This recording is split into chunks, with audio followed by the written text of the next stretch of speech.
잘 오셨습니다. 진정한 겸손이 우리 성도들의 평생 과제입니다. 사람들은 아담 이후로 모든 사람들은 죄악을 짓고 나서 다 교만해졌어요. 그래서 이것이 우리의 문제가 됩니다. 수년 전에 청소년 사역을 하던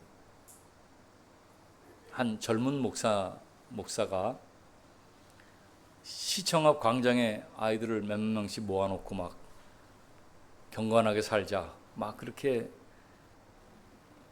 인도했던 그 목사가 사회에 물의를 일으켰습니다. 여고생을 유인해서 성관계를 맺고 수년 동안 강압적인 관계를 유지했다. 그 청년이 그거를 몇 년 동안 당하고 있다가 나 같은 사람이 또 있으면 안 되겠다 싶어가지고 고발을 했어요. 그래서 그 행사가 다 취소가 됐습니다. 아주 안타까운 일이고 기독교계로서는 너무너무 슬픈 일이었습니다. 그런데 그 목사만이 아니고 한 10여 년 전에 우리 안양노회에서도 아주 대형교회 목사님 한 분과 중형교회 600명 정도 모이는 교회 목사님이 성적인 문제로 교단을 떠났어요. 아주 그때가 충격이었습니다. 한 달에 2명이나 그렇게 있어가지고 어려움이 있어요. 한번 생각을 해보세요. 왜 그 사람들이, 왜 하나님께 부름받아 하나님의 일을 하는 목회자들이 성적인 죄에 빠질까? 그들은 하나님을 알고 있습니다. 성경도 많이 알아요. 공부를 많이 했으니까. 죄악된 사실이 밝혀지면은 모든 것을 잃어버린다는 사실을 알고 있습니다. 그 사실이 밝혀지면은 가정도 파탄되고 주변의 모든 사람들과의 관계도 끊어지고 지금까지 자기가 살아온 모든 그런 쌓아왔던 것들이 한순간에 무너지는 모래성이 된다는 것을 압니다. 그런데 왜 사람들이 성적 죄악에 빠져 인생을 파멸로 던져버릴까? 이런저런 이유가 있지만은 저는 그것이 교만 때문이라고 생각합니다. 하나님을 섬길 때, 예수 그리스도를 따라갈 때는 예수님이 나의 주인이었어요. 그러니까 그분의 말씀을 따르고 그분이 정한 선이 있는데 그 선을 바꿔서 넘어가지 않기 위해서 애를 쓰고 삽니다. 그런데 어느 한순간 사람이 교만해져 가지고 주님을 내 마음 바깥으로 몰아내고 앉혀놓고 내가 내 마음 중심에 앉아 주인이 된 것이에요. 그러니까 내 욕망을 따라 살면서 그런 죄악을 범하게 되는 것이 아닌가 하는 생각을 하게 됩니다. 그 젊은 목사는 17살짜리 청소년에게 각종 신앙적인 말로 협박을 하며 죄악을 지었습니다. 수년이 지나서 이제 그 아이가 자라서 정신을 차렸을 때 이렇게 아주 올바른 행동을 하였던 것입니다. 그런데 교만은 죄악을 범한 그들만의 일이 아닙니다. 지금 죄악을 범했지만 밝혀지지 않은 것들이 너무 많아요. 그렇죠? 셜록 홈즈 얘기를 해드릴게요. 셜록 홈즈가 장난을 많이 쳤답니다. 코난 도일이죠. 셜록 홈즈가 아니 셜록 홈즈라는 작품을 만든 코난 도일이라는 사람이 장난을 많이 쳤답니다. 늘. 한 번은 씩 웃더래요. 그래서 아내가 물었답니다. 왜 웃어요? 오늘은 또 무슨 일을 벌였어요? 그러니까 그분이 하는 말이, 내가 친구들에게 전보를 다쳤네. 뭐라고요? 자네의 죄가 밝혀졌으니 빨리 자를 피하시오, 도망가시오 라고 사회 각계 각층에 있는 친구들한테 전보를 친 겁니다. 그러고 나서 이제 하루가 지나서 저녁에 친구들 하나하나 방문했는데 자기가 알고 있는 친구들이 한 사람도 집에 없더랍니다. 다 도망가가지고. 사실이랍니다. 그래서 그런 것을 보면서 만약에 여러분에게도 당신의 죄가 탄로났으니까 빨리 도망가시오. 그러면 어떡하겠습니까? 누구나 다 있을 수 있는 일이에요. 아직 밝혀지지 않았어요. 탄로가 나지 않았으니까 넘어가는 거예요. 나중에는 주님 앞에서 이제 밝혀지겠죠. 또 그런 사람들이거나 또는 아직 죄악을 범하지 않았지만 죄악에 노출되어 있는 사람들이 대부분이에요. 그러니까 이 교만은 아주 인간적으로 보면은 보편적인 죄악입니다. 그러니까 누구나 교만하다는 말이에요. 누구나. 모든 사람이 그 자리에 올라가면 교만할 수밖에 없다. 그런 말입니다. 그 자리에 올라갔는데도 겸손하다. 그 사람들은 진짜 그리스도인이고 겸손한 사람들이다 말할 수 있을 것입니다. 교만은 다른 사람을 비난하기 전에 나를 돌아봐야 할 문제입니다. 교만은 하늘나라에서 있었던 죄악의 근원입니다. 하나님을 섬기는, 하나님이 창조를 창조하실 때 천사들이 많이 있었어요. 수십만, 수억의 천사가 있었어요. 근데 그 천사들 중에 제일 우두머리가 하나 있었습니다. 그 우두머리가 하나님의 일을 가만히 이렇게 보면서 마음에 생각을 한 것이에요. 아이고, 하나님이 저 정도 한다면 나도 할 수 있겠다. 그래 생각을 해가지고 자기가 하나님이 되려고 마음에 그 마음을 품었습니다. 이사야 12장에 나와 있는 그 이야기입니다. 너 아침의 아들 계명성이요. 이건 사탄을 말합니다. 어찌 그리 하늘에서 떨어졌으면 내 열국을 엎은 자여 어찌 그리 땅에 찍혔는고. 내가 내 마음에 이르기를 내가 하늘에 올라 하나님의 뭇별 위에 내 자리를 높이리라. 내가 북극 지폐의 산 위에 앉으리라. 가장 높은 구름에 올라가 지극히 높은 이와 같아지리라. 지극히 높은 이는 하나님이죠. 하나님과 같아지리라 하는도다. 그러나 내가 스올 곧 구덩이 맨 밑에 떨어짐을 당하리로다. 해서 하나님께서 그 루시퍼라고 하는 천사가 하나님을 대적하고 교만으로 말미암아 이렇게 될 것을 말씀하시고 그렇게 만들었습니다. 그러니까 범죄했던 루시퍼 천사장은 사탄이 되어서 하늘 아래에서 땅으로 쫓겨났습니다. 그리고 이 사탄은 하와에게, 하나님의 가장 아름다운 걸작품인 하와에게 다가가서 교만한 죄를 짓도록, 하나님의 말씀을 순종하는 것은 성도가 마땅히 해야 되고 피조물이 해야 할 일인데 그 말씀을 어기고 죄를 짓도록 유혹하여서 아담의 족속들 모두가 타락하도록 만들었습니다. 첫사람 아담이 교만한 마음으로 타락함으로 온 인류가 이제 권세를 사탄에게 넘겨주고 죄의 종으로 전락하게 되었습니다. 이것이 성경 말씀입니다. 교만은 어찌 보면 마귀가 한 것처럼 마음 중심에 하나님 두기를 꺼려하고, 내 마음 중심에 하나님을 두면은 내가 그 종으로 살아갈 수가 있는데 중심에서 하나님을 밀어내고 내가 주인 되어 사는 것, 그것이 어찌 보면 영적으로 보면은 그것을 교만이라 그렇게 말할 수 있습니다. 교만은 근원적인 죄예요. 성경은 또 이렇게까지 얘기합니다. 뭐라고 얘기하냐면 예수는 우리가 범죄한 것 때문에 내어줌이 되고 또한 우리를 의롭다 하시기 위하여 살아나셨느니라.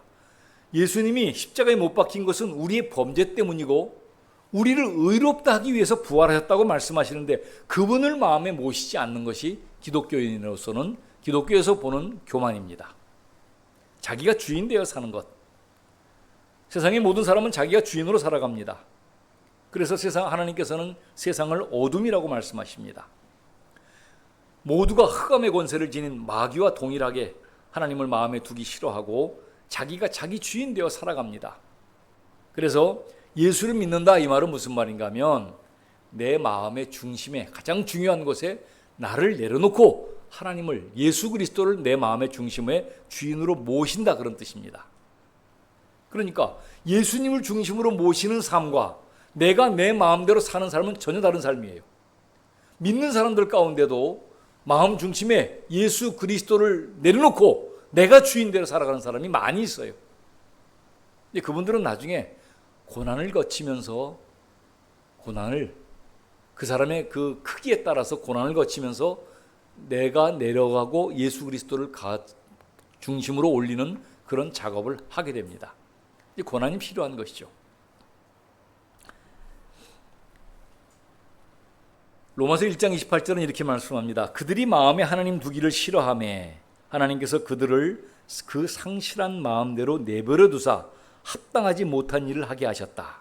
그러니까 사람들이 하나님을, 예수 그리스도를 중심으로 두시기 싫어하니까 하나님께서 그걸 그대로 유기하셨다는 말입니다. 그리고 그렇게 살게 했다라는 말입니다. 자, 교만은 마귀의 본성이고 모든 죄악의 근원적인 것입니다. 이렇게 얘기할 수 있습니다.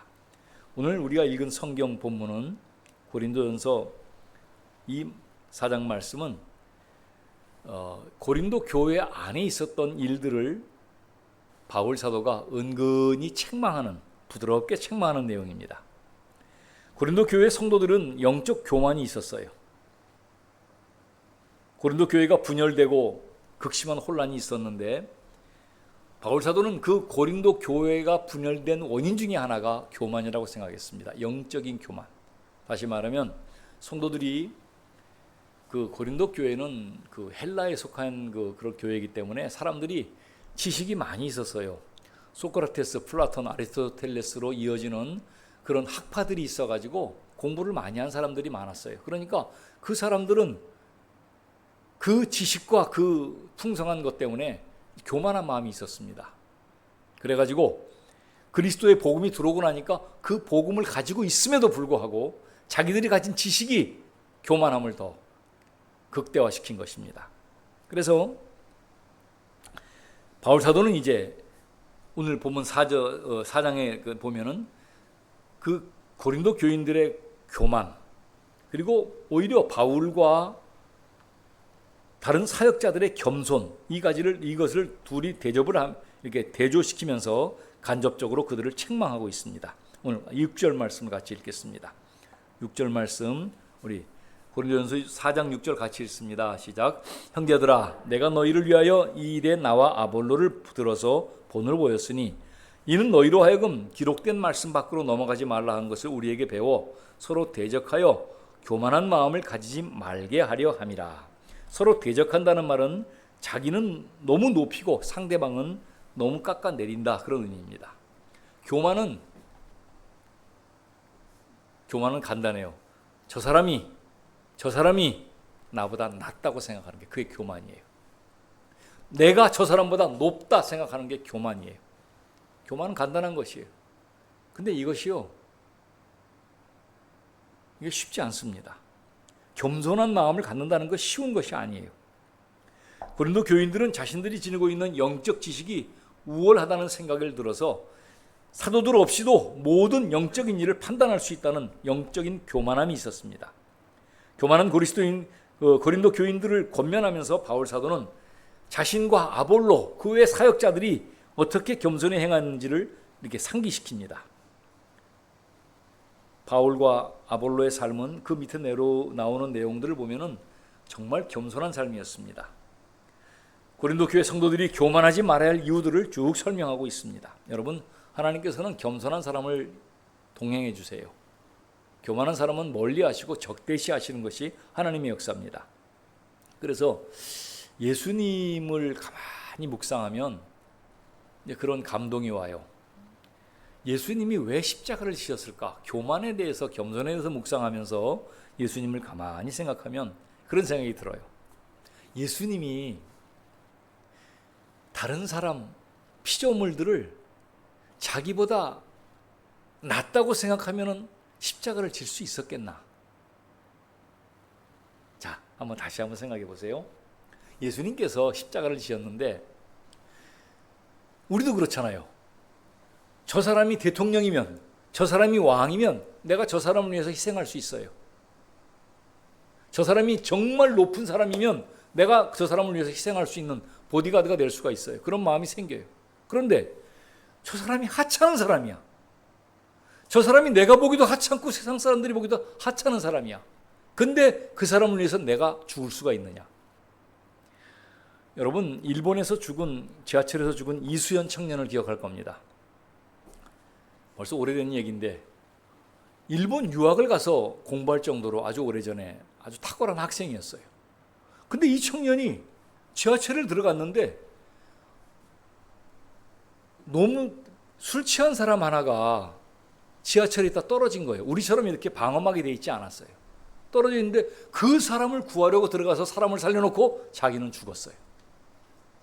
미래가 창창한 청년인데 그 거렁뱅이 같은 그 사람을 구해놓고 자기는 죽었다, 이 말이에요. 일본이요, 난리가 났어요. 한국 학생 하나가, 미래가 창창한 학생이 자기를 돌보지 않고 죽었다는 거예요. 일본 전체가 감동을 했어요.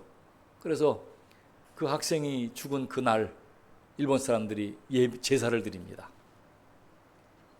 그리고 찾아와서 감사하다는 이야기를 하고 그렇게 했어요. 참 놀라운 일이죠, 사실은. 그런 정신은 갑자기 나오는 것이 아닙니다. 어려서부터 교육받은 것이 있어야 되는 것이고, 희생정신이라는 건 그런 건데, 예수님을 가만히 생각해 보면 제가 그런 생각이 들어요. 예수님이 정말 사람들을, 다른 사람을, 죄인들을, 온 인류, 인원은 많지요. 인구는 많으니까 그 사람들을 당신보다 높게 생각했을까? 하찮다고 생각하면 돌아가실 이유가 없죠. 그렇지 않습니까? 예수님이 이 땅에 오신 이유가 하나님이신데, 성자 하나님, 로고스로 계시는 하나님과 함께 계시는 분인데, 인간들을 위해서, 저 조금 있으면 100년도 살지 못하는 인간들을 위해서 육신이 되신 이것이, 이 성육신이 바로 겸손을 표현하는 것입니다. 그 처음 겸손으로 시작해서 죄인들을 위해 죽으신 그 모습, 이것이 겸손입니다. 그래서요, 예수님에 대해서 아는 사람들은 머리를 숙이지 않을 수가 없어요. 불교 스님들도 예수님을 보면 존경을 하고 그렇게 머리를 숙여요. 그럴 수밖에 없지요.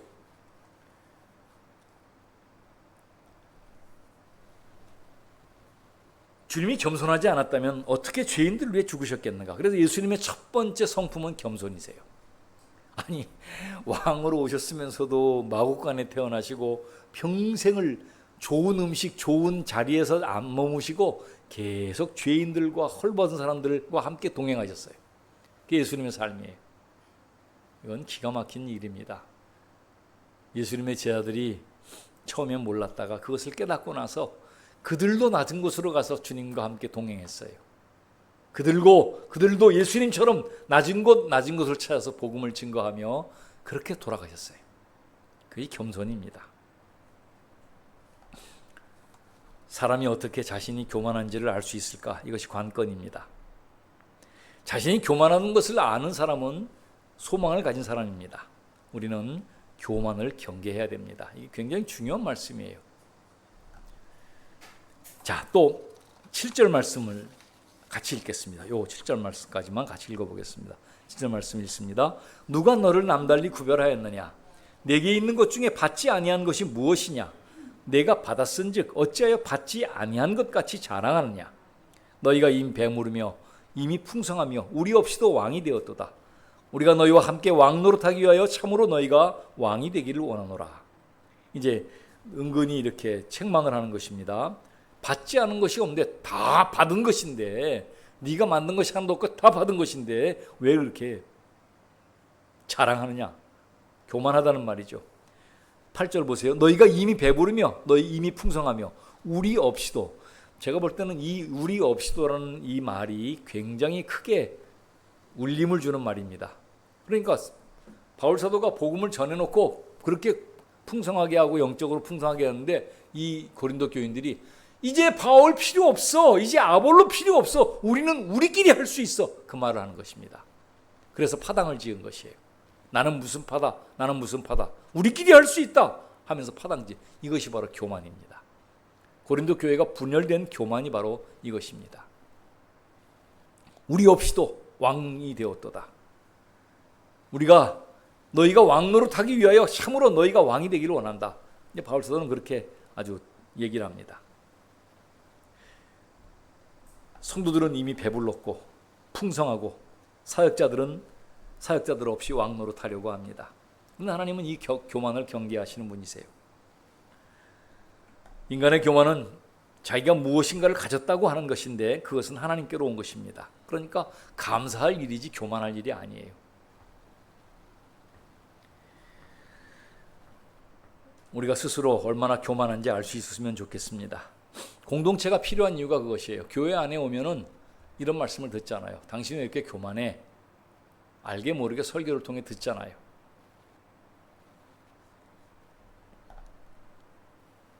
영적 동반자가 있다면 더 좋겠지요. 평생을 함께 동역하며 함께 동행하는 영적 동반자가 당신은 요즘 교만한 것 같습니다, 그렇게 말할 수 있다면 좋겠어요. 이전에 우리 교회 이제 제자 훈련을 한참 할 때 어떤 분이 그러더라고요. 저한테 개인적으로 이제 훈련이 끝나고, 목사님, 저는 목사님이 저한테 잘못된 걸 지적해 주시면 제가 그대로 고치겠습니다. 그러니까 제가 잘못된 것을 가르쳐 주십시오 라고 말씀하셨어요. 근데 제가 생각하기에 어떤 생각이 들었냐면은 참 귀한 생각이다 하고 말씀을 들었어요. 근데 제가 이제 속으로 생각할 때는 이분은 아직 그런 제가 지적할 말씀을 들을 수 있는 귀가 아직 없었던 것으로 생각이 돼요. 그게 쉬운 것은 아니거든요. 그런 마음의 준비가 돼 있다 할지라도 그것이 평상심이 돼야 되는 것이지, 기분 좋을 때 내가 막 영적으로 활성화돼 가지고 내가 주님과 가까이 있다고 딱 그러면서 나한테 말씀해 주세요, 그럴 때 하고 영적으로 쭉 가라앉아 가지고 한마디 하면은 실족하고 낙심할 그런 상황이 있는 것입니다. 그래서 그분을 보면서 그래도 제자 훈련을 잘 받으셨다라고 생각은 했어요. 그러나 그 과정은 길어요.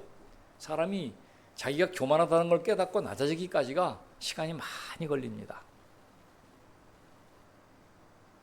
교만함을 떨쳐버리는 것이 얼마나 어려운지 몰라요. 이제 물론 저도 교만하고 지금도 교만하지만은 이제 그런 것이 많이 이제 떨쳐졌어요. 그러니까 말씀을 가까이 하고 신앙생활하고 목회하면서 많이 이렇게 탈색이 돼가는 것 같아요. 그래서 감사해요. 어쨌든 뭐 죄악 가운데 들어가서 있는 그런 사람이 아니라 늘 죄악을 가끔 범하긴 하지만은 그래도 이렇게 경계하는 그런 선이 정해져 있기 때문에 참 감사하는 마음이 있습니다. 고린도 교인들이 그들에 비해서 이제 바울을 비롯한 사역자들이 얼마나 겸손한 삶을 살았는지 9절부터 나옵니다. 제가 읽어보겠습니다. 내가 생각하건대 하나님이 사도인 우리를 죽이기로 작정한 자같이 끄트머리에 두셨음에, 아주 버린 자같이 그렇게 두셨다는 말이죠. 우리는 세계 곧 천사와 사람에게 구경거리가 되었노라. 천사와 사람에게 구경거리가 됐단 말은 무슨 말인가 하면, 그 당시에 그 콜로세움이나 각 지방마다 경기장이 있어가지고 콜로세움에는 사람들이, 기독교인들이 아니면 죄인들이 와서 조롱거리가 돼요. 조롱을 한 건 받다가 죽습니다. 짐승에게 묶여 죽거나 또는 검투사들하고 싸워서 죽거나 죽임을 당하는 것이, 그걸 말하는 겁니다. 사람들에게 구경거리가 되었노라. 누가? 사도들이, 사역자들이. 10절입니다. 우리는 그리스도 때문에 어리석으나 너희는 그리스도 안에서 지혜롭고, 우리는 약하나 너희는 강하고. 이제 바울 사역자들과 교인들을 말하는 겁니다. 너희는 존귀하나 우리는 비천하여 바로 이 시각까지 우리가 줄이고 목마르며 헐벗고 매맞으며 정처가 없고. 그렇죠. 복음을 전하는 사람들에게는 정처가 없었습니다. 또 수고하고 친히 손으로 일을 하며 모욕을 당한 즉 축복하고. 그렇죠. 사역자들은 모욕을 당하면 오히려 축복합니다. 박해를 당한 즉 참고, 비방을 받은 즉 권면하니 우리가 지금까지 세상의 더러운 것과 만물의 찌꺼기같이 되었도다. 세상의 찌꺼기같이 되었다. 이게 바울 사도의 말입니다. 복음을 전해주고 축복해주고 다 했는데 자랑거리가 아니라 구경거리가 되고, 존귀함이 아니라 멸시가 따라오고, 이것이 사역자들의 삶이었습니다. 이렇게 고린도 교회 성도들과 사역자들의 모습을 비교하면서 교인들의 교만함을 지적하고 있는 것입니다. 천사와 사람들의 구경거리가 되었다. 만물의 찌꺼기같이 되었다. 자존감이 없는 건 아니에요. 하나님의 사역자이기 때문에 자존감은 있지만은 세상 사람들이 볼 때, 교인들이 볼 때도 이렇게 이런 삶을 사는 것이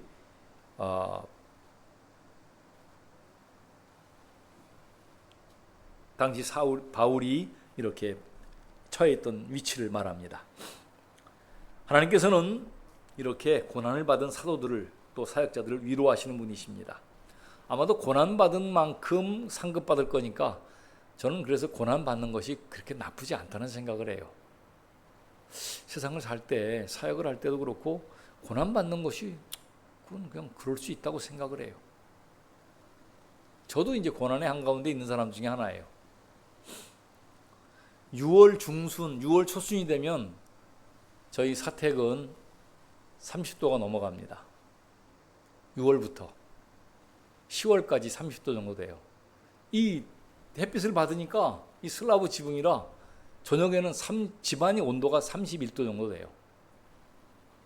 근데 지금은 에어컨을 그래도 몇 년 전에 어머니가 에어컨을 내주셔서 이제 에어컨을 달고 자는데 어떻게 살았나 이해가 안 돼요. 지금 12년째 그 집에 살고 있는데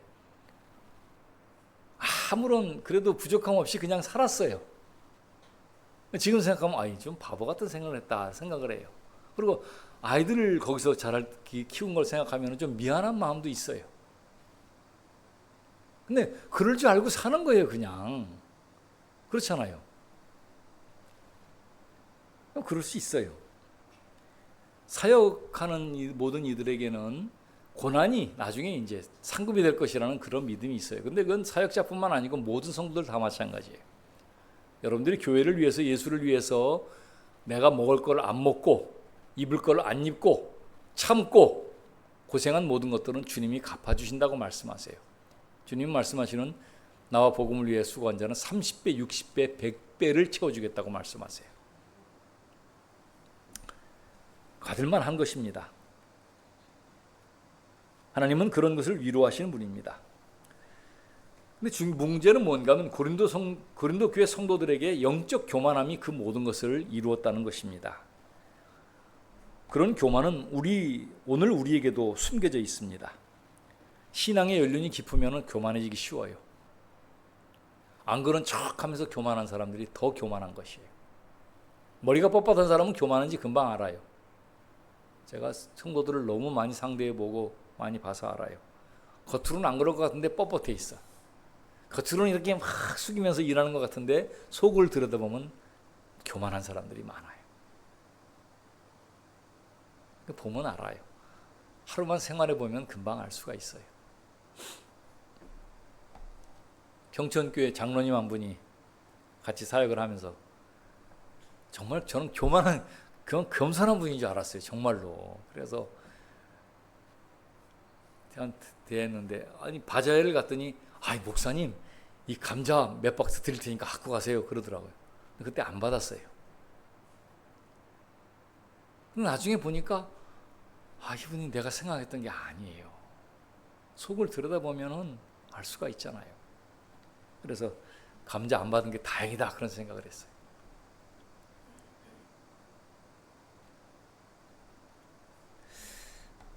어떻게 만물의 찌꺼기 같은 삶을 살았다고 고백할 수 있을까? 바울 사도의 삶은 참으로 힘들고 어려웠다는 것을 알 수가 있습니다. 예수님을 위해서 그렇게 산 것이죠. 자, 우리 성도들이 경계해야 할 영적인 교만함 몇 가지를 말씀드립니다. 첫 번째는 하나님의 은혜를 간구하지 않는 교만입니다. 우리는 혼자 충분히 할 수 있다 이런 생각이 교만이라는 걸 알아야 돼요. 여러분은 혼자 살지 못해요. 이 세상에서 경건하게 살려면 혼자 절대로 살 수 없습니다. 자신의 연약함과 부족함을 알수록 하나님이 그 은혜를 간절히 요구해야 되는데 그렇지 못합니다. 영적인 교만입니다. 자신이 주인 노릇하며 살면서 하나님의 은혜를 구하지 않는 것이 바로 은혜를 구하지 않는 첫 번째 교만입니다. 하나님의 은혜 아니면 살 수가 없습니다. 두 번째 교만, 하나님의 지혜를 의지하지 않는 교만입니다. 성도들은 세상에 살아가면서 하나님의 지혜가 필요합니다. 세상 지혜를 따라 살면 반드시 실패하게 됩니다. 세상의 처세술을 내서는 해결하지 못하는 하나님의 지혜가 필요합니다. 그 지혜를 의지해야 되는데 그렇지 못합니다. 미국의 강철왕 카네기가 어마어마한 돈을 가지고 있는데 후계자를 정할 때가 됐습니다. 은퇴할 때가 됐는데 여러 사람들을 새 회사의 중역들을 모아놓고 이렇게 자기 후계자를 발표합니다.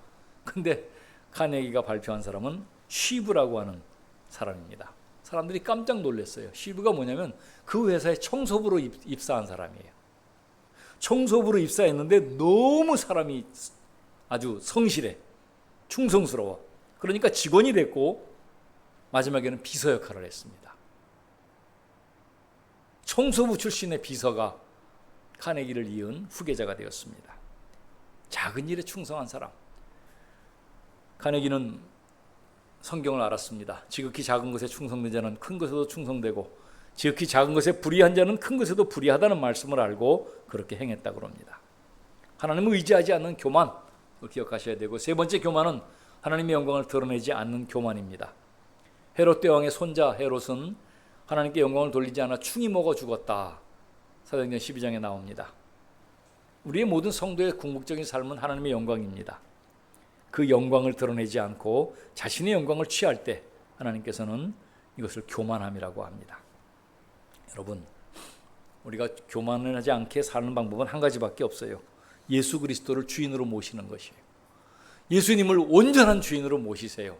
내 삶의 시간의 주인이고 물질의 주인이고 내 능력의 주인이고 내 모든 가정의 주인으로 그렇게 예수님을 영접하셔야 됩니다. 예수님께서는 우리를 위해서 죽으셨고 우리의 주인 되기 위해 부활하셨습니다. 로마서 14장 9절에 그리스도께서 죽었다가 다시 살아나셨으니 곧 죽은 자와 산 자의 주가 되려 하심이라. 주님은 주인이 되기 위해서 십자가에 돌아가셨다가 사셨습니다. 예수님은 천국입니다. 예수님을 마음에 모시면 천국이 마음에 들어오는 것이에요. 가짜 예수가 아니고 진짜 예수. 예수님을 진짜 예수님을 가슴에 모시면 천국을 모시는 거예요. 그래서 예수님이 들어오면 죄와 더러움이 멀어집니다. 질병과 한숨과 걱정이 떠나갑니다. 왜? 천국이 들어왔으니까. 예수님이 천국인데 그 천국이 내 속에 들어왔어요. 그러면 질병과 죄악과 저주는 떠나가는 것입니다. 마음에 감사와 기쁨이 있습니다. 그렇게 사는 것이 하나님의 소망입니다. 여러분, 이제 다시 한번 말씀을 정리합니다. 교만은 마귀가 저지른 최악의 아주 가장 큰 죄악입니다. 교만은 마귀에게 종로로 타는 죄악입니다. 예수님 외에는 여러분의 주인이 없습니다. 예수님을 온전한 주인으로 모시세요. 그분은 천국이에요. 그분이 마음속으로 들어오면 우리가 천국으로 변하는 것입니다. 그분을 의지하고 따라가세요. 그분이 여러분을 도와주실 것입니다. 여러분의 가정에도 그런 은혜가 있기를 주의 이름으로 축원합니다. 기도합니다. 하나님 아버지, 교만해서 지은 잘못들, 교만해서 어그러뜨린 나의 인생들 이제 다시 회복하고 싶습니다. 주님, 이제 주님 앞에 돌아와 예수 그리스도를 나의 온전한 주인으로 모시고 천국이신 주님을 내 마음속에 모셔드리고 나도 천국 삶을 살고 싶습니다. 환경이 나아지지 않지만 천국에 살 수 있고, 환경이 갑자기 변하지 않지만 내가 주님을 의지하면서 주님만 바라보며 어린아이가 어머니를 기뻐하는 것처럼 그렇게 주님을 기뻐하며 살아갈 수 있게 도와주옵소서. 주님, 내 마음에 들어오셔서 나의 온전한 주인이 되어주시고 나를 인도하시고 지도하여 주옵소서. 예수님의 이름으로 기도하옵나이다. 아멘.